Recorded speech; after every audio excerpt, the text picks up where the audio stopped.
Good morning. How's everybody? Good morning. Morning.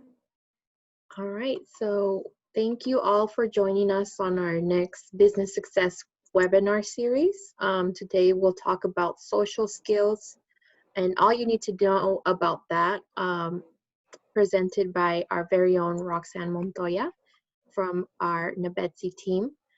So she'll go ahead and introduce herself in a little bit, but I would love to just kind of thank you all for joining and just go over some brief housekeeping rules and talk about our next session next week as well.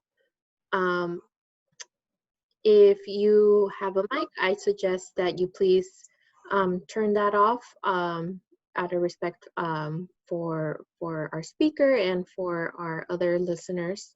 Also, if you have any video that you think may distract as well, I would also suggest that you turn that off. Feel free to ask any questions. Roxanne will go ahead and answer those towards the end of the webinar, so make sure you use the chat box. I've also seen that if you have any sensitive questions or you just wish to remain anonymous, also use the chat box and just send the message to me directly, or you could email me as well. The presentation is now being recorded, so you'll be receiving the full recording after the webinar, and you'll also receive a post-event survey, so we ask that you please fill that out, give us your comments, your suggestions for these business success webinars. So we really appreciate and value your feedback. So as we begin, also make sure to enter your contact information in the chat box. This way we all know who's all here, a little way to kind of network now that everything's kind of gone virtual. So with that, our next session is on the 30th of this month at 9 a.m.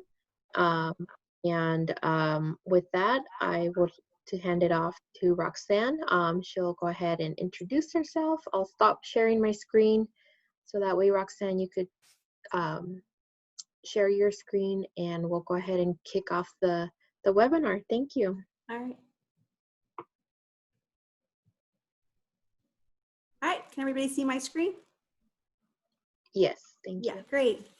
So good morning, everyone. My name is Roxanne Montoya, and this is Introduction to Social Skills for Small Business Owners. Personally, I have over 15 years of experience in learning and development. Most of my experience was gained while teaching, creating educational materials, and developing science and technology programs at Arizona State University and for Atom Systems, which is my company. As a community advocate, I've had the pleasure of working with local businesses, industry professionals, researchers, education partners, professional athletes, nonprofit organizations like the Hispanic Chamber, and developing programs for youth initiatives, for education, and for professional development.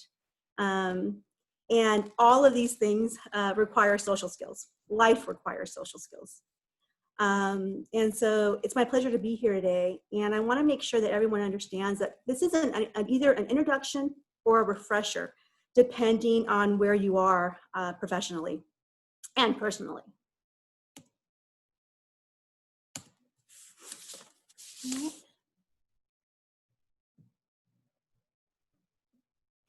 I'm going to minimize so I don't see your lovely faces for a little bit so I can see my screen. So today we're focusing on how to foster a better entrepreneurial mindset through social skill development. And our objectives will introduce you to leadership and entrepreneurial skills. Hopefully they'll encourage you to develop a leadership mindset and provide you with a set of best practices. Again, they'll either be introductory or review.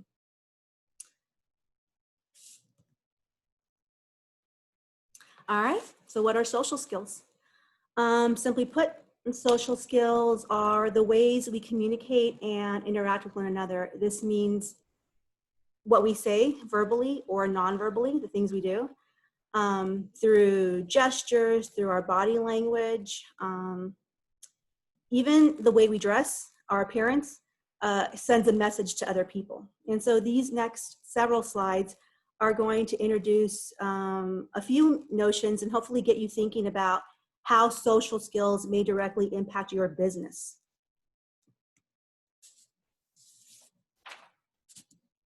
All right, here we go. So here are some examples of social skills. And for those of you with grade school aged children, you may notice that these social skills are very similar to the life skills or citizenship skills that kids focus on in school. And this reinforces the notion that social skill development is something that we can and should continue to work on. It's a lifelong journey. We're all works in progress. So I'm going to very quickly here review some of these. You have your basics, the ones that we all think we know: good manners, active listening, respect, empathy. But as leaders, not only are we supposed to model these for our employees and show these to the folks that we work with, things that we kind of lose track of along the way are things that our kids are learning in school: cooperation, acceptance of differences, no bullying. And as entrepreneurs, as business owners, we need to take a step back every so often and evaluate, am I respecting my employees and my coworkers? Am I expecting too much? Am I allowing them the opportunity to say no? So these are things that, you know, we can get very, very, very used to, things that maybe are socially not the best as far as business management goes, as business leadership goes. And so we need to constantly review our boundaries, constantly review how we're presenting ourselves and what message we're putting out there. Why it matters. And these bullet points here kind of tell us that the better developed our social skills are, the easier it is to do these things, to build better relationships, to communicate more purposefully and effectively, to listen more intently, and to recognize opportunities. If we're not listening, we may miss the fact that someone would like to partner with us, that someone wants to give us an opportunity that can help grow our business. All these things help us become better leaders. All right, so here we kind of give you a couple of bullets that show you how social skills are a part of your business. Social skills development is a personal journey. That's very important because where I am is very different from where Elizabeth is and very different from where you are. But we all need to take social skills and social cues into consideration when we're out there in public. Good social skill developments, it continues as you grow. You want to practice these things. Effective social skills require you to act according to a certain set of principles. And social skills development is for everyone, whether you are a pro at this, for example, you know, the CEO of a major corporation, or whether you're just beginning your journey. So all of this takes time and continuous practice and work. That's why social skills matter so much, especially as a business owner and a leader. When you own a business, the level of skill and knowledge in your area is obviously very important to the success and growth of your business. But equally as important are the things that you do to promote your business. And social skills are a part of how you market your business and build your brand. So when you're building your brand, you take the company's mission, objectives, and goals and put them into a marketing plan that will help people, customers, get to know your company. And this means that every interaction that you have, from emails and phone calls to presentations like this and meetings and your entire online presence, is a promotion of you, is a promotion of your business. So great social skills help us promote ourselves and our brand. In order to have better social skills, you have to be social. You got to go out there and do it. And traditionally, social skills are practiced during in-person social situations, but right now, our ability to be social is very limited due to COVID-19, but that's okay, because you can start developing your social skills online. So social media, emails, the remote Zoom and team style meetings, they all provide opportunities to develop your skills. When you approach a social situation, even online, you want to go in with a clear set of goals and objectives. Social skills, like any other skills, require practice and fine tuning. I had to come in with a plan, even though we were talking about social skills, I had to come in with an idea of what points I was going to hit. Because the idea of social skills is so wide ranging, it's really important to focus on your personal challenges. When social media is a really great tool, it's maybe not the best for social skills development if you're a beginner, but it is a world unto itself. And it is a great tool for your business, for your marketing, and for building your brand. And so it's really important to become savvy with social media. Whether you end up using it or not is going to ultimately be up to you, but we'll talk a little bit more about that in just a minute. I want to really quick show here where it says starting a conversation and improving body language and appearing more confident, listening, slowing speech down or speeding it up, saying more or saying less. These are things that we as individuals know what we have to work on.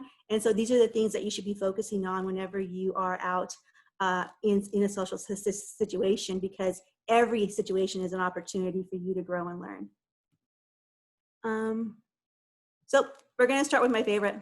So this is the elevator pitch. Working at Arizona State University, you had to be really good and proficient at elevator speeches. You're constantly writing grants.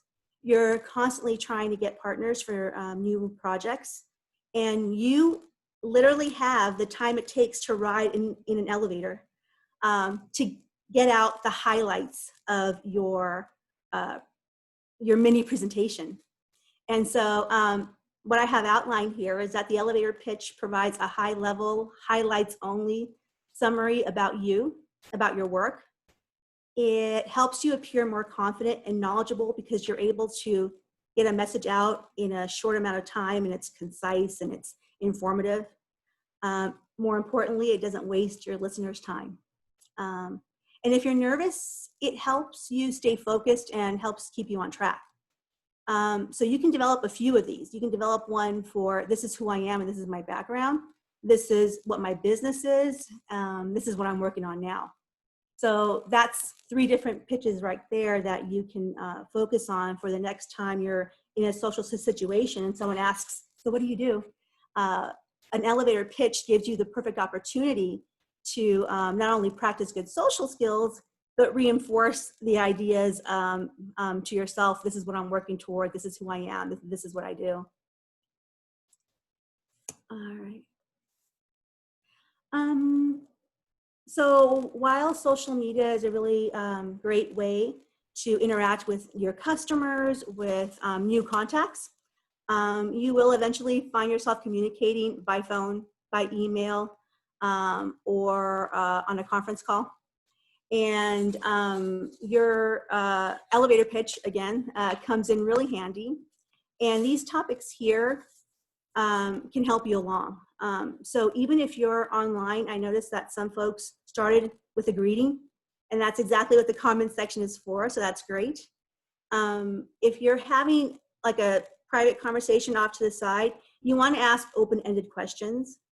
Anything that would expand beyond the yes/no type of question.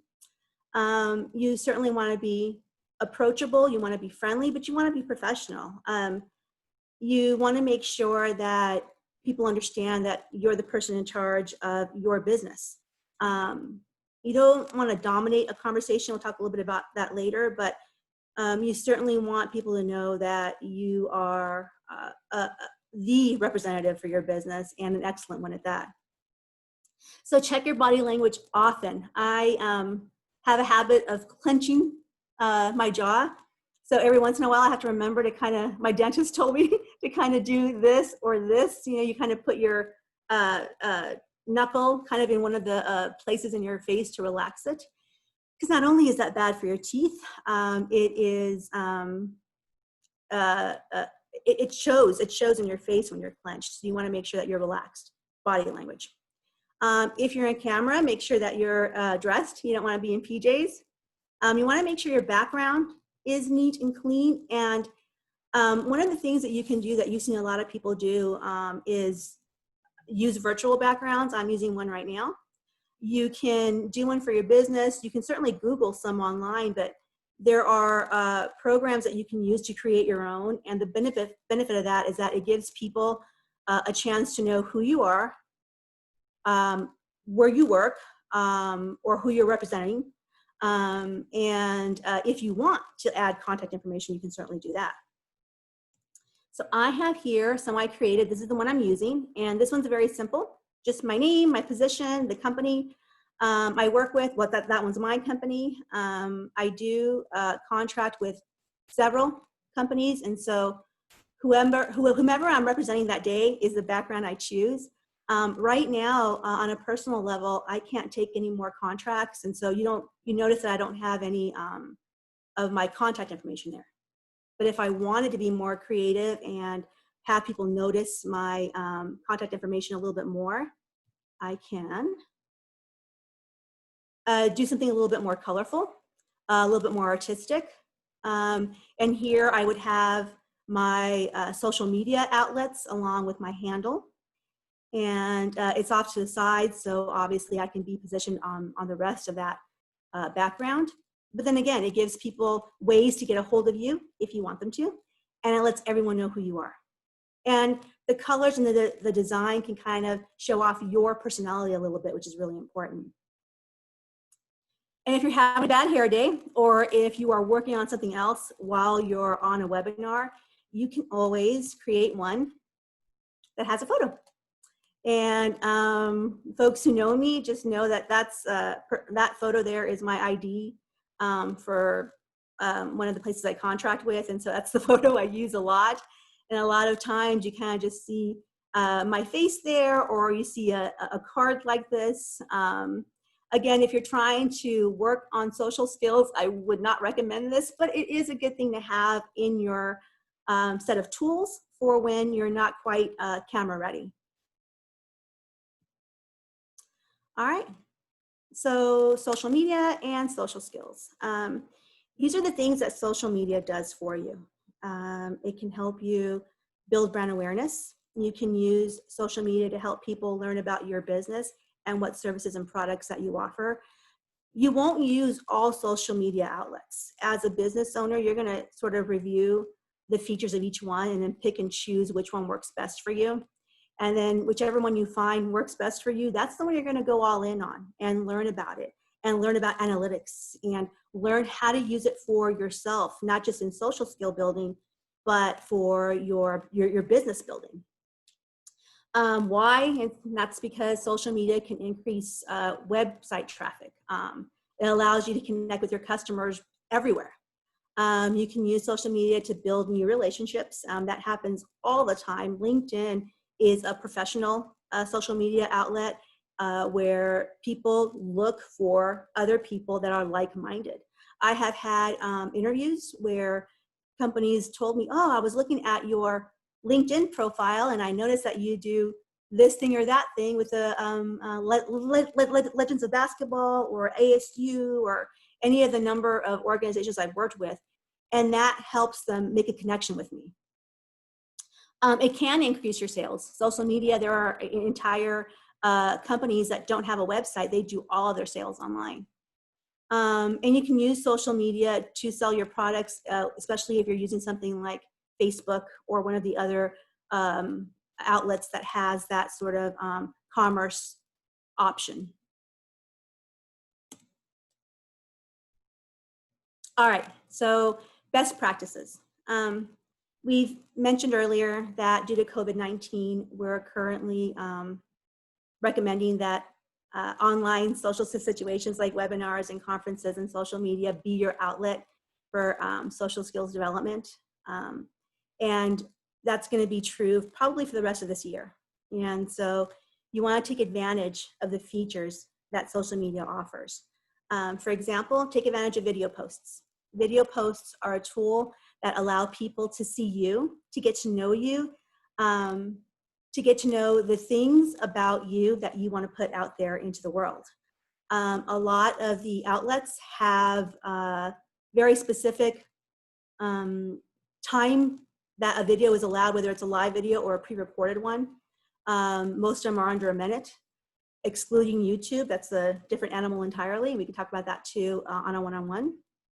But you want to ask yourself whenever you're going to do something on behalf of your company or on behalf of social skill development, you want to ask yourself, what do I want people to remember about me and about my company? What are the things I need to work on to make sure that I'm making the impression I want to make? How's my body language? And again, this is something you want to check often because we will automatically fall back into our routines. There was an article I was reading once about how when Americans had to send spies out to other countries, they will, for example, if you have to have a limp in this persona that you're taking on, they will put rocks in their shoes to make sure that they continue the limp, because we are creatures of habit and we will go back to our old ways very, very quickly. And so you have to actively and consciously take a check of what you're doing in person or online. Online has the benefit of giving you a minute before you post. Is this what I want to say? Is this what I want to do? Is this how I want to present myself? Next is decide what you want to gain from your experience. So when you're identifying and when you identify what you're hoping to gain, it'll give you a focus. It'll give you a goal to work toward. And that's really important because self-talk is something that I don't think many of us do enough of unless it's in the negative form. And so if you have these three things that you want to work on your next during your next social situation, you want to be able to say, oh, I completed this. I was able to go up and talk to a total stranger. I perfected my elevator pitch. I was able to talk to 4 new potential clients. And when you're talking to those potential clients, you want to make sure that you are inviting them to connect with you. In social media, we call it leaving them with a call to action, giving them something to do. Visit your website, call us. In your case of trying to make the connections, you're also going to maybe ask for a meeting. Hey, let's chat about this offline, or let's connect on a Zoom call. Inviting others to connect in some way, shape, or form is going to give you the opportunity to evaluate what you've done, and then you can either correct or continue on the same path during your next visit with this person.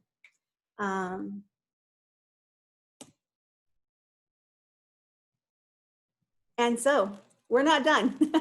When it comes to social skills and your business and how it affects your business, the most effective leaders are the ones that are said to be knowledgeable and capable. And really what they've done is they've mastered social skills. And these are the people that are able to influence others the most. These are the people that we look to.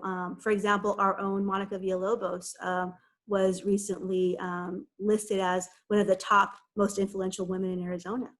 And a lot of that, if you watch her, she's a really good model. So if you watch her, she can answer questions very quickly. If she doesn't know the answer, she will start with saying, well, I don't know, but this is what I feel. I don't know, but this is what I think the action is that we should take. There's never an overstep. There's never a lack of confidence. And these are the things that a leader needs to focus on and practice on regularly. When we're first starting out, it can be really intimidating. And so some of our services like Nabedsi, Ascend Phoenix, and our new CARES Act grant, they offer one-on-one consultation to the members of these programs. And to take this a little bit further, I know we have a Q&A ready here, but to take it further for anyone who wants to talk about their personal situation, again, because social skills are very personal to you and to your life and to your business, we can maybe make some recommendations of literature that you can read. We can try to focus on a marketing plan that will help you with your social skills in your business. So again, Nabedsi, Ascend Phoenix, CARES Act grant. If you fall into any of those categories, please contact us and we will be able to provide one-on-one with you. So thanks for your time. Do we have any questions, Elizabeth? Yes, we have a couple. This first one here, how do you deal with anxiety? Okay, so anxiety, first of all, we all have some anxiety. Whenever you're going to go into a situation that's new or unfamiliar, you get that sort of hollow feeling in your stomach. Some people call it butterflies. You might even get a little headache from the anxiety. Your heart beats faster. These are all normal things, and they should subside within a few minutes. If it doesn't, and if you're having actual physiological reactions to your anxiety, that's something that you may want to consider talking to a doctor about, because it could be a physical condition. So it could not, it may not be just that you're a nervous person. It may be something a little bit more serious. And so once you've checked off that, that idea, either you have a condition or you don't, you want to go in to a situation prepared, like we were talking about, with your elevator pitches. Practice saying hello, practice small talk, practice your body language in a mirror. Being prepared is one of the things that makes you probably more confident than anything else. And when you feel confident, you feel more relaxed. So that's kind of my take on anxiety. Great. Another question. So you said that social skills development is a personal journey, but do you think there is a top short list of skills that entrepreneurs should work on? A short list. Yes. So one of the things, and there are TED Talks and other professional development resources that talk about this one, good posture. So your sitting posture and your standing posture, when you're hunched over sort of, and maybe, sitting in a sloppy kind of fashion, it can help you feel that way. And so good posture, standing straight, sitting straight, walking straight, not only exudes confidence, it will eventually help you feel confident. So again, a good posture, confident walking, sitting, standing, and then dressing the part. So if you are at a conference or some kind of situation where there is going to be, let's say, for example, it's all construction, there, the uniform may be your construction shirt and some jeans, because that is kind of the uniform for construction folks. And you can walk in that way and you would fit in with the rest of the crowd. If you walk into that conference wearing high heels and, you're kind of overdressed, you will stand out, but maybe not in a welcoming way. And so be prepared for whatever situation you're going to enter, and dress accordingly and just a little bit better. Awesome.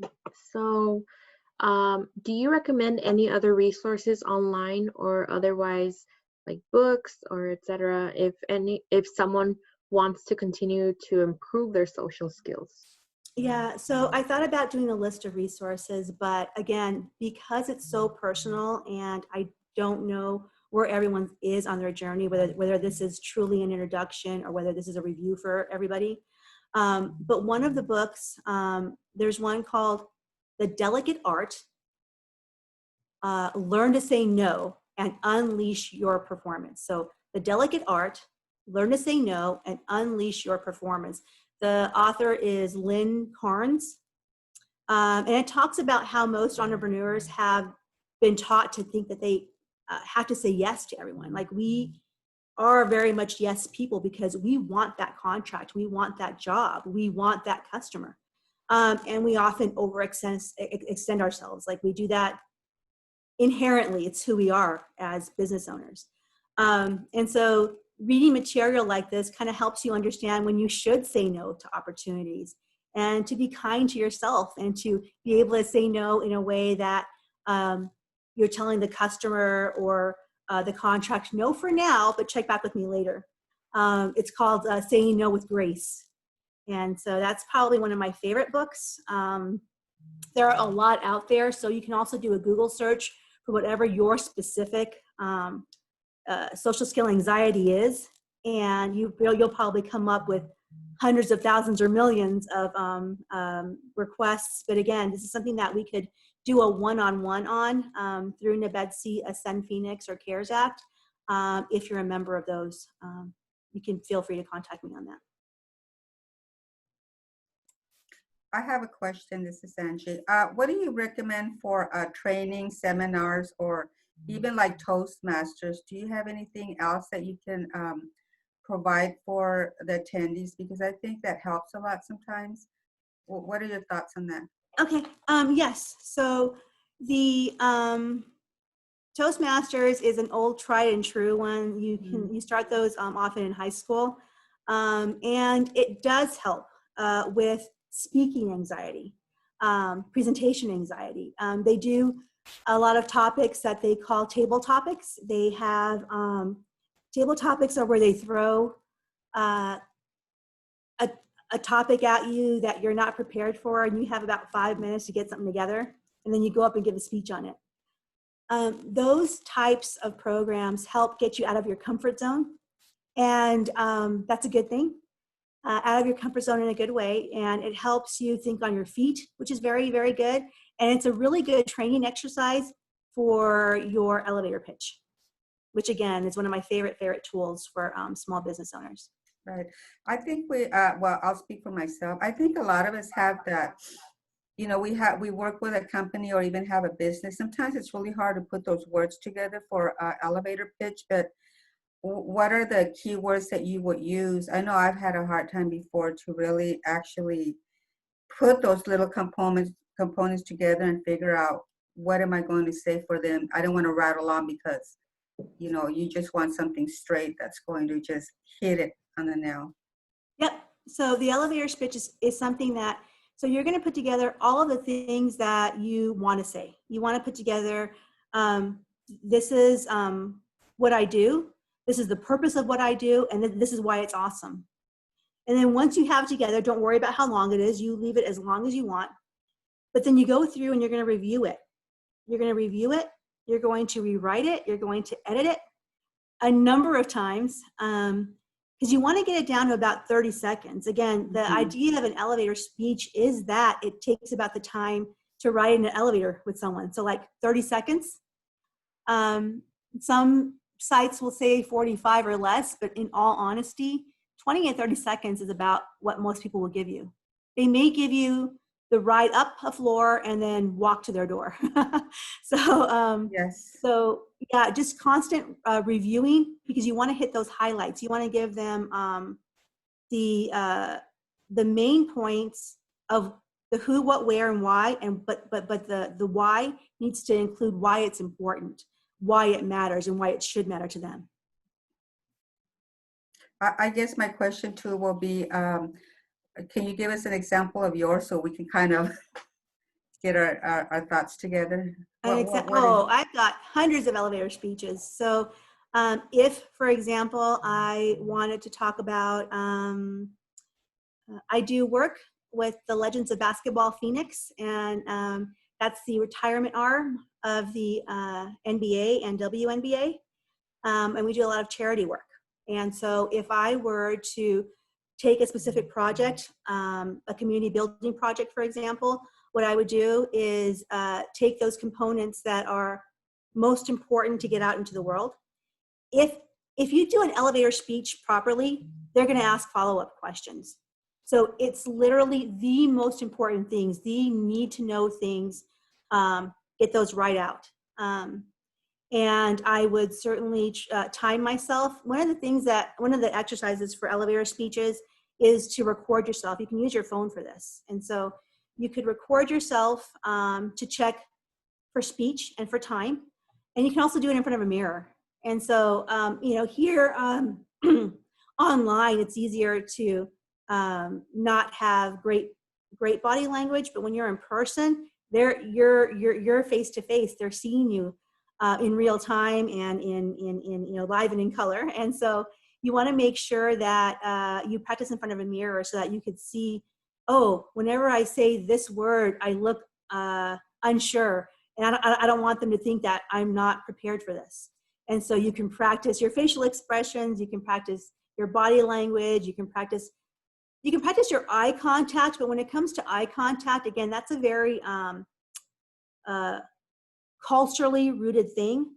And so some folks think that eye contact and perfect eye contact is necessary to show people that you care and that you're listening. That's true, but in other cultures, they get very nervous when you're staring at them in the eye. So there are, little things that you can do to perfect your elevator speech and your body language, but also make sure that if you do feel that you've made some kind of a mistake, don't beat yourself up for it. You will have another chance, and it gives you something to work towards next time. Thank you. Mm-hmm. Roxanne, just kind of going along with what you're talking about, elevator pitches. You mentioned that you have a couple. Can you kind of go over the different elevator pitches that you must have, for different kinds of people? So one example is this morning when I said hello and introduced myself. I'm going to be 50 next year. I mean, next week, so next month, I should say.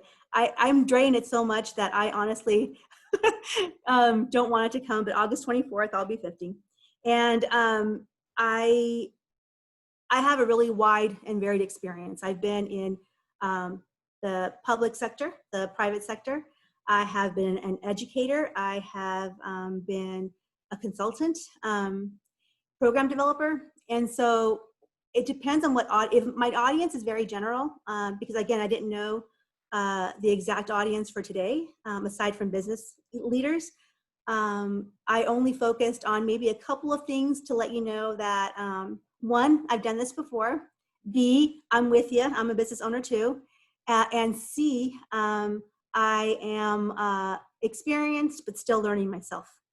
And so those are the things that I wanted to communicate. And I think I did it in about 2 sentences, which was probably about 20 seconds long. And so when you do one, for example, on a grant that you're working on, you want to be able to tell them the purpose of the grant, the reason you're responding, because again, the purpose is going to be the problem. Your response is going to be the solution.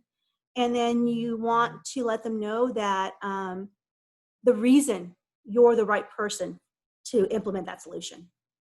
And that's kind of like the method that you would use for anything. What do they need to know? What do I want to tell them? What do I want to leave them with? There's a lot of, the 10 best ways to do an elevator speech, or the 15 best ways to do an elevator pitch.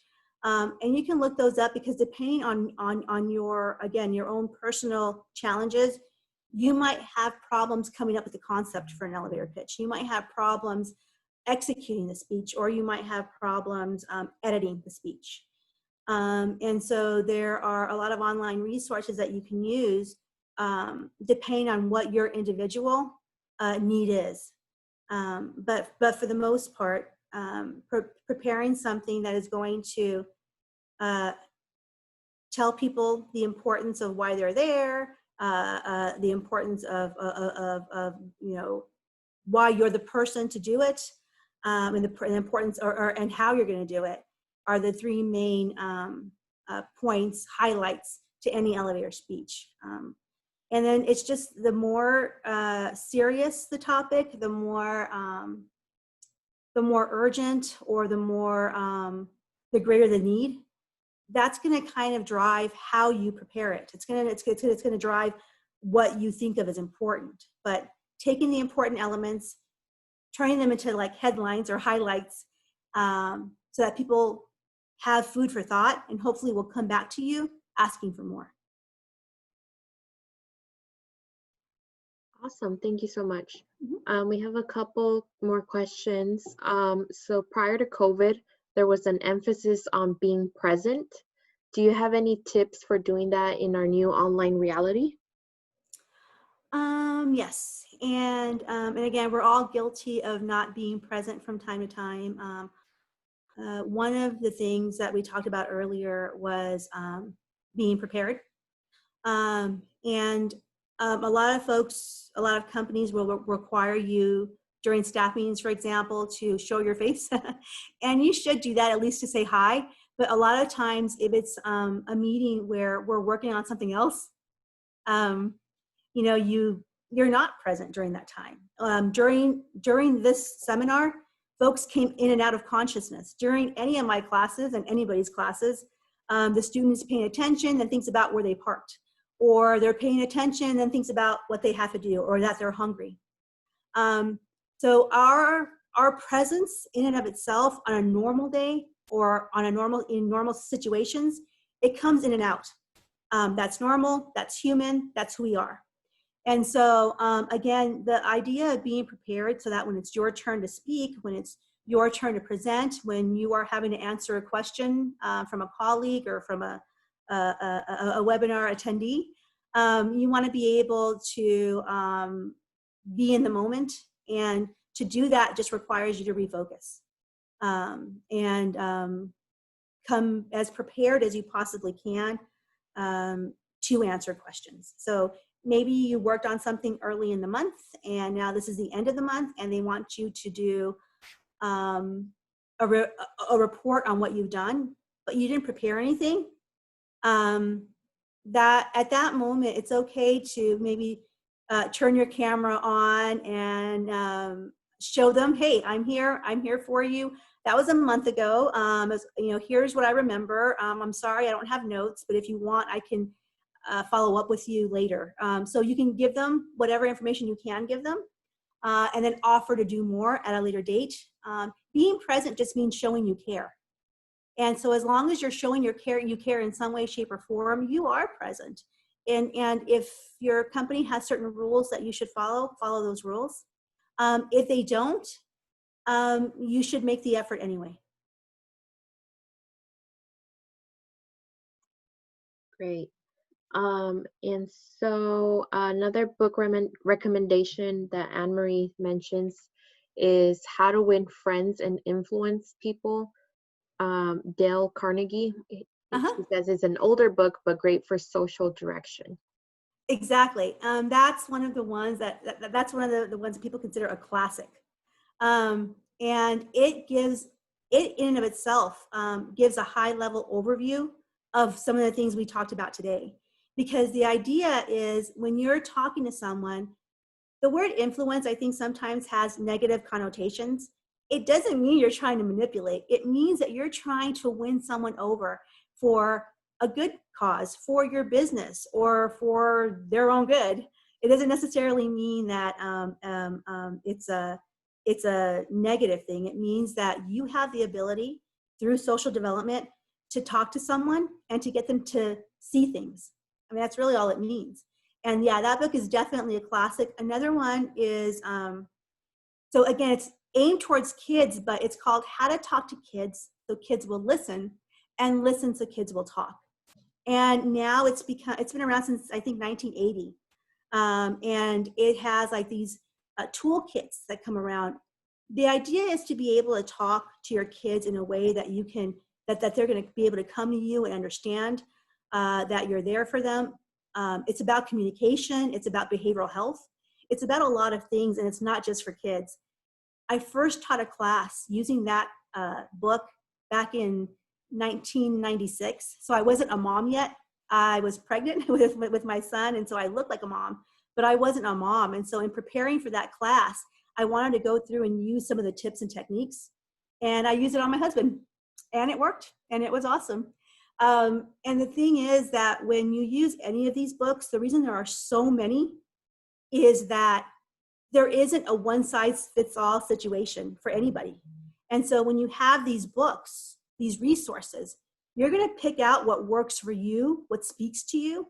You can try some of the rest out, and if it doesn't work, it's okay. There are other resources. But the book on influencing others is one of those classics that I would recommend. I mean, in my mind, I think that everybody's probably read it, but I guess not. And that's definitely one of the ones that you want to have somewhere on your bookshelf, or at least have checked out from the library or somewhere once, download it on your Kindle, at least once, so that you can get some of the highlights. It's really a good starter, I think, for a lot of people. Okay, and Anne-Marie just kind of mentions that it also narrates examples of how to have discussions with with empathy, which is so needed these days. Yes. So there's a very striking difference between empathy and sympathy. When you're showing empathy, you're showing you care. You're showing that that it doesn't matter that you're not going through the same thing, that you are the kind of person that's going to be there for others, the kind of person that's going to listen. And when I say listen, we mean listen to understand. The difference between listening and listening to understand is active listening. When you're listening to someone, you're hearing them, you're hearing the words that are coming out of their mouth. But when you are listening to understand, it means that you are trying to listen on a different level, on a higher level, and on a more personal level. You know that your friend is upset about something, and you're not trying to work on calming them down. You're working on trying to understand why they're upset, and letting them know that you're there to support them, not to fix them, that you're there to be a ray of light, that you're there to help them through whatever they need help with. So empathy and sympathy are two different things, and empathy is something we all need to practice, because I think you're right. Not only is it needed now, but it's been needed for quite some time. And I think that a lot of us have lost the ability to empathize.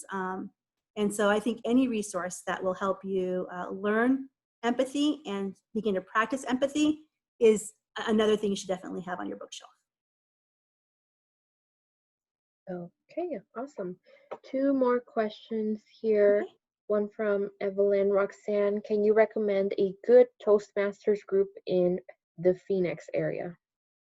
I haven't done Toastmasters in a few years, but if Evelyn can give you her email address, I will get back to her. Just let me know what side of town she's on, because luckily I do know folks that teach Toastmasters. So. Awesome. Evelyn, if you could feel free to reach out to me, and I'll connect you with Roxanne for that. Thank you. A couple more here. Before we wrap up, what would be a few takeaways and tips for attendees from here? A few tips? Yes. Probably, so from our best practice slide, right now, because your ability to go out and socialize is limited, learning social media. And what I mean by that is, on a personal level, I'm not a social media person, but I teach people every day how to use social media for their business. And so, because this is specifically for small business owners who are trying to get more customers, or let more people know about their services or products, social media right now is the best tool. And so learning how to maneuver through social media is going to be your best bet, not just for developing social skills, but for promoting your business. Because again, we talked about earlier how everything that you do is your brand. It's whatever you put out into the world is how people are going to see you, how they're going to see your business. And social media right now is the outlet to do all that. And you can do so much for free as long as you know how to use the tools. And not all social media is going to be right for your business, but taking inventory of what you need and then seeing what these different social medias offer is going to be how you can kind of start to determine what works for you. But I'm going to be honest, is that for most folks, whether we love Facebook or not, if you have a business that you want people to, that needs to attract more customers, that needs to, maybe even if you don't have a website, you want to sell online, Facebook and Instagram are going to be your immediate go-tos. For some folks, if they have a very visual business, if it's something that they want to have more video content for, YouTube, of course, is something that they can use, because that in and of itself is made for longer videos, where some of the other platforms are like maybe 60 seconds or less and should be 60 seconds or less. But again, if you need help with that, we can do a one-on-one if you're an Abetsy Ascend Phoenix or CARES Act grant member. But we can also talk about it separately offline. If you really want some guidance for your specific type of business, we can do that together. If you just leave your email, Elizabeth will get that to me. Okay, one more question. What are your thoughts on eye contact for different ethnic groups? An example, some tribes get offended when you give eye contact, that being one of their customs. Okay, so on that, so there is, I look at people's forehead. I look at their forehead, or I'm short, so often their chin. So when I'm talking to someone, I'm looking directly into their face, but I'm not looking directly in their eyes, because honestly, it is sometimes uncomfortable. And in the world we live in right now, you want to make sure that you're also not coming off as inappropriate in any way.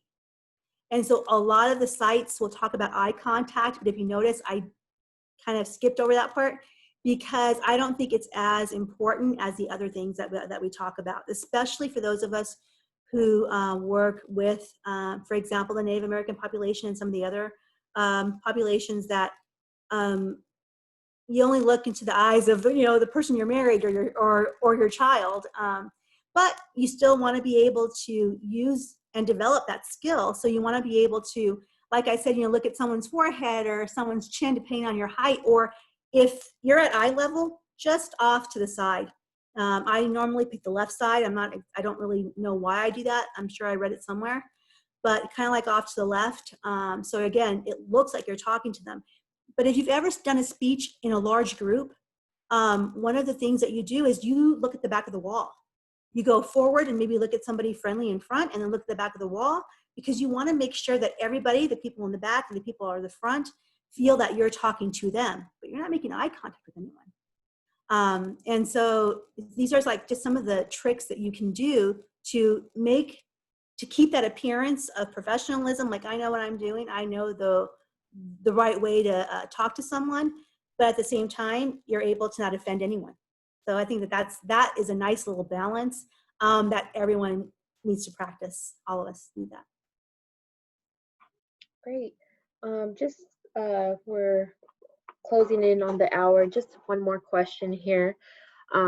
Roxanne, in addition to building relationships, is there a template or system that helps turn followers into customers? And then Johnny mentions, I am unsure on how much time and how much is too much time spent on social media.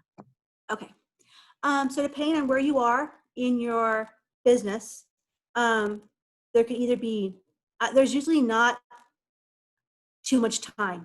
And the reason I say that is because we hire people to do nothing but social media, because it's become that important. And so depending on what your business is, depending on what your goals are, basically you're describing a marketing plan. And so you want to be able to put together a set of marketing goals that reflect your brand and promote your brand, and kind of develop a plan, a marketing calendar, a plan of action for your social media sites. And I mentioned before, you don't have to be in all the media sites. You want to do what makes sense for your company. So that, again, because it's a very personal, it's a very individual type of thing. That is something that, once again, if you leave your email with Elizabeth, we can communicate on that. And if you're a member of any of the programs I mentioned, we can do a one-on-one consultation and kind of do a needs assessment to determine what's going to work best for you. Because it's a process. It is definitely a process, and there is no one-size-fits-all set of rules. There might be, once you're in the realm of social media, things you could follow for good etiquette, things you could follow for, not overstepping.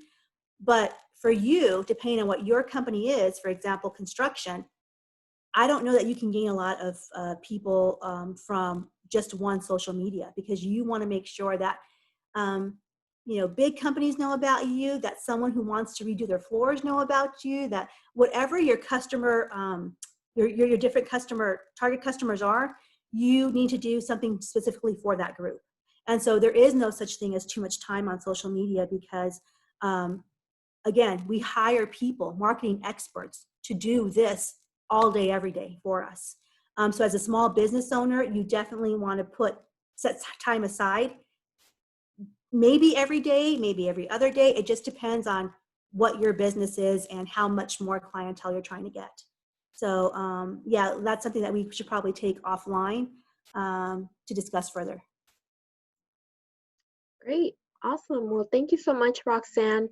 We'll be sharing Roxanne's information in our post-event email, so you could connect with her if you have any other questions or any comments as well. But thank you again for attending today's webinar. We hope you enjoyed it. We'll see you at the next one. We'll be talking about capability statements and all you need to do on how to write one.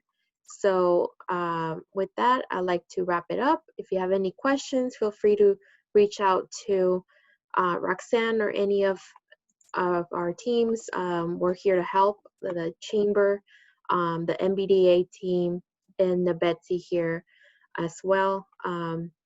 But again, thank you so much, Roxanne, and thank you everyone for attending today's webinar. Have a great day.